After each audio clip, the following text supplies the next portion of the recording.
Hello po sa inyong lahat mga ka-crypto. Ako po si Pinoy Crypto Trader at sa video na ito ay atin pong pag-uusapan ang tungkol dito kay XRP kung saan ay isa po itong data analysis mula po kay U-Today. Ayan, kakayanin nga ba niya ang pressure dito sa 200 EMA level. Kaya yan, bago po tayo magpatuloy ay nais ko lamang po munang bigyang linaw ang aking disclaimer kung saan ang nilalaman po ng video na ito ay hindi po ito isang financial advice. For education and information purposes lamang po ang layunin nito. Maliban po dito ay nais ko na rin pong magbigay babala na wala pong kahit anumang group chat ang Pinoy Crypto Trader. Yan, sabi po rito ay XRP lands on solid support level but it is still not clear whether or not it will bounce. Kaya yan, ibig pong sabihin dito ay ang presyo ni XRP ay tumama na po siya sa or bumangga na po siya sa isang solid na support line or support level. At ngunit hindi raw po malinaw kung ito ay tatalbog or baka ito ay tatagos. Yan, kung pag ito ay tatalbog ay syempre reversal po yan or correction, ito ay aangat. Pero kung pag tumagos siya ay ayan, magpapatuloy po yan sa kanyang pagbagsak. Yun nga lang at hindi raw po malinaw. XRP has recently confronted significant market pressure, posing the question, can it withstand the current challenges at the 200-day EMA level, which is the strongest support for the asset for now. Kaya yan, ngayon ay tumama na po itong market price ng XRP. Ayan, dulot po yan ng market pressure. Ayan, mga selling pressure po. At tumama na po siya dito sa 200 EMA na level. Kung saan ay ayon po rito ay ito raw yung pinakamatigas na support level dito kay XRP. A technical breakdown from a descending triangle pattern has heightened concerns among investors, with XRP breaching critical technical support levels. XRP's descent from the consolidation pattern typically indicates bearish sentiment among traders with the potential for further declines. However, 200 EMA has historically acted as a robust support line for many assets, including XRP. Currently, XRP is testing this crucial level, which could potentially serve as a springboard for a price reversal if sufficiently buying pressure emerges. Kaya yan, ang 200 EMA ay napatunayan po nito historically.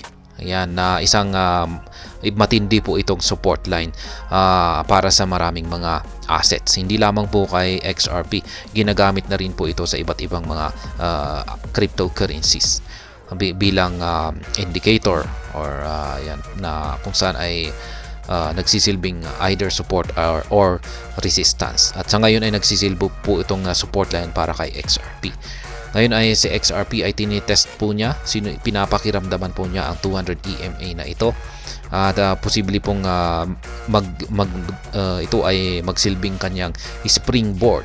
Yan. At kung pag nagsilbi po itong springboard ay magkakaroon po siya ng price reversal. Tatalbog po siya at dito po siya aakyat. Yan. Lalong-lalo na kung pag nagkaroon daw ng buying pressure. Ayan, ito po yung kanyang chart dito. Nakikita po natin dito. Ayan po yung triangle pattern dito na nabasag. Ayan, nagkaroon ng breakout. Kaya ayan po yung nakakatakot.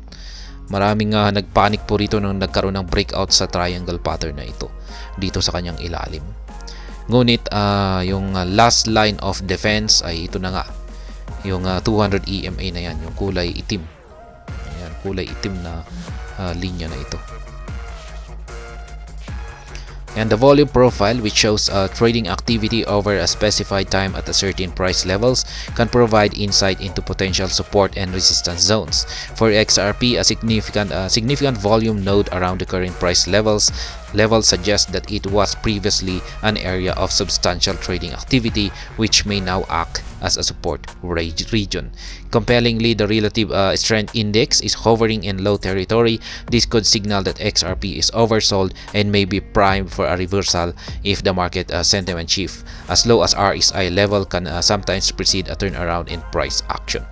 Kaya yan yung kanyang RSI naman po ay ayan, yung nandito sa ilalim na yan. Yan, nakikita po natin na ito ay nasa lower zone. Yan, nasa ibabang lower territory. Kapag nandito po yung mga linya na yan, yan yung kanyang mga levels, yung kanyang current levels, ay ibig pong sabihin ay oversold na po yan. Ibig sabihin ay anytime ay may posibilidad po na magkakaroon ng reversal para ito ay tataas po dito sa sa kanyang upper zone. Kaya kung pag nangyari yan ay tataas na rin po, nagbibigay po ito ng signal na tataas na rin po ang market price ni XRP. And another crucial factor to consider is the psychological support level at around 0.5.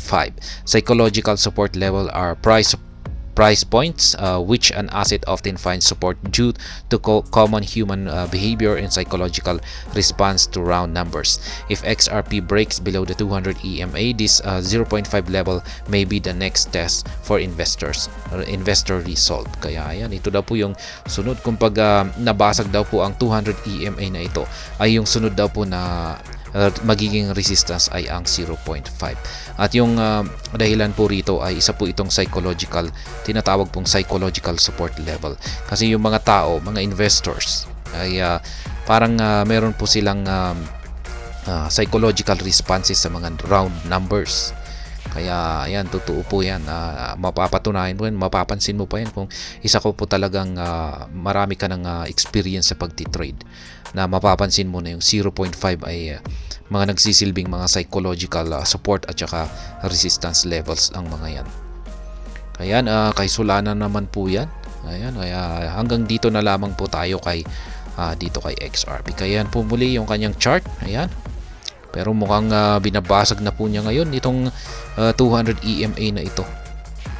Kaya yan, dito na po kung pag nabasag na po yan ay ayan, yung dito na sa linya na ito yung sunod na support line 0.5. At ayan, hanggang dito na lamang po tayo sa video na ito. Sana po ay inyong nagustuhan ang aking paliwanag dito. Kung inyo po itong nagustuhan ay pag-click lamang po ang like button nito. Para naman po sa mga bago lamang dito, kayo po ay aking inaanyayahan para mag-subscribe. Pag-click na rin po ang bell icon nito dahil ito po ang siya magsisilbing notification nito sa mga bago kong videos na akin pong ina-upload sa aking YouTube channel na ito. Marami pong salamat sa panonood. Ingat po tayo lagi at God bless po sa ating lahat.